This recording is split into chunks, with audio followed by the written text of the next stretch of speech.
That's right, you read the title. Robots run most of my business.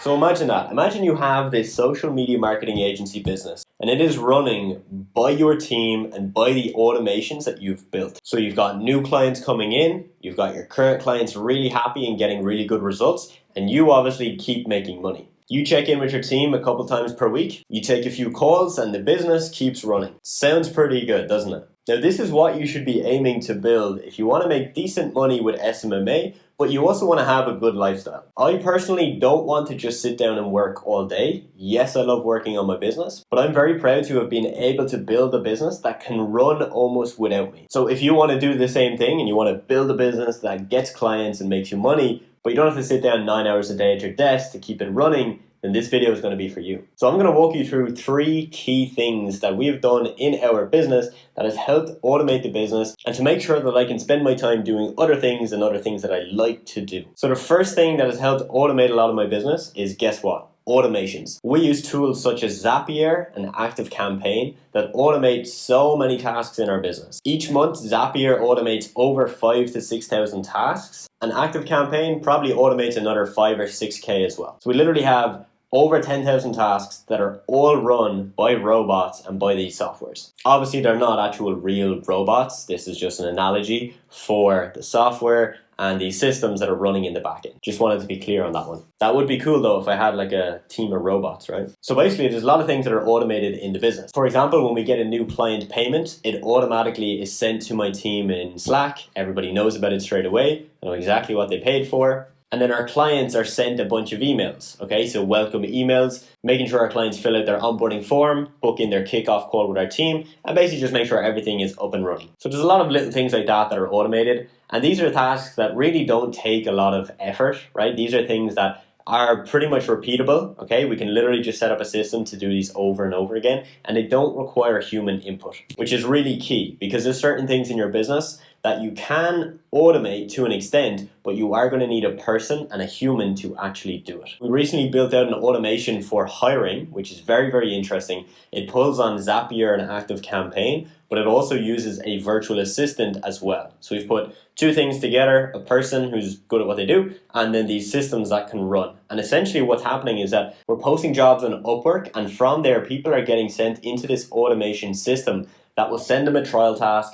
They will complete the trial task, send it back to our team, then we get notified, we have a quick look at it, we tick a box, and once we've ticked the box, it automatically will send them another email saying, hey, book in your interview, here's the link, and that whole system is pretty much automated. So basically, there's just a lot of very, very cool things that you can do with Zapier, ActiveCampaign, and other tools like that. Now, it can be quite confusing when you're starting off, so you don't necessarily need them if you're just beginning, but when you have a few clients and things are starting to pick up and you're getting busier, then you should look at automating a lot of the things that you just keep on doing. So those little tasks that just kind of drain your energy that you don't need to do, those are the things that you got to automate. That brings me on nicely to the second point. We have a bunch of virtual assistants in our agency that handle a lot of things. Our virtual assistants handle most of our outreach, and then they basically put the leads that they're getting into our automated system, which then gets us booked calls and people ready to work with us. And as I mentioned, there are certain things that just cannot be automated. So our outreach, we do it mainly on Instagram. And although we could technically use an automation to do this, we would probably get all of our accounts banned on Instagram, which is just not what we want to do because we reach out from multiple pages, not just one page. Obviously, if you're starting, you can just do it from one, but we've got a lot of clients coming in, so we have to have more pages to reach out from. So basically, when you're hiring virtual assistants, these are the people that are going to pick up the slack, right? They're going to pick up the things that can't be automated by a software. So something that a real human needs to do.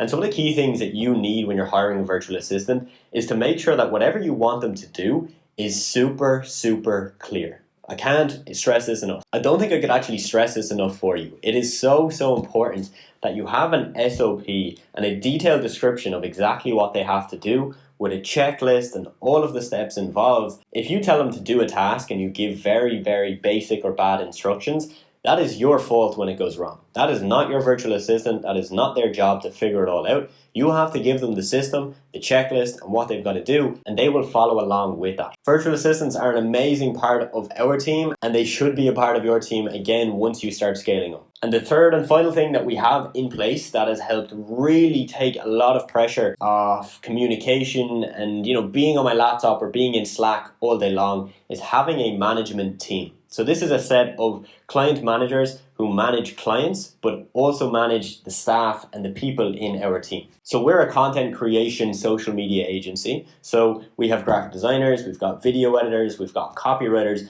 and obviously they need instructions for what they're doing. They don't talk directly to our clients. So we have a client manager who is the go-between. So if there's an issue on the client side, it goes through the client manager. And if there's an issue on the staff or the designer side, it goes through the client manager. This is really key because when there's any issues with clients or staff, we'll know about it straight away because our team, the management team, are there to feed back those issues. Again, this is not something that's necessary when you have 1 or 2 clients. We hired our first client manager probably when we had 20 clients, somewhere in and around there, where it was just getting too chaotic and there was just so many messages every day that you just couldn't keep up with it.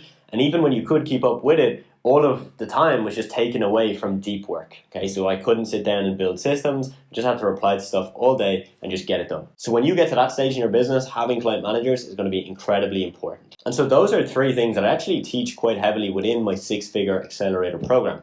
So I talk a lot about how obviously first we have to get you clients and we have to get you set up. But once we've set those foundations and you're moving everything in the right direction, we move on to now looking at the fundamentals that you need to scale to that 6-figure mark. Okay, so building a team, automating parts of your business, and hiring virtual assistants. Of course, if you want to check out that program and you're looking to start or scale up your agency, go down to the description, click the link and join, and I'll see you on a coaching call very soon. And so that's a wrap, guys. That's pretty much how my agency is relatively automated to the extent where I don't have to be working all day long. I can sit down, I can record YouTube videos like this, and I can go to the beach and enjoy my life. So if that is something you want to do yourself, you want to have the lifestyle, but you want to have the business as well, it's really, really important that you put in that time now while you have the time, right, to build these systems, get everything set up, and make sure your business is set up with good foundations before you scale too fast. And as always, if you got value from this video, I would really appreciate it if you drop a like, drop a comment down below, and share this video with anyone that you know wants to start SMMA. Thank you for watching, and I will see you in the next video very soon.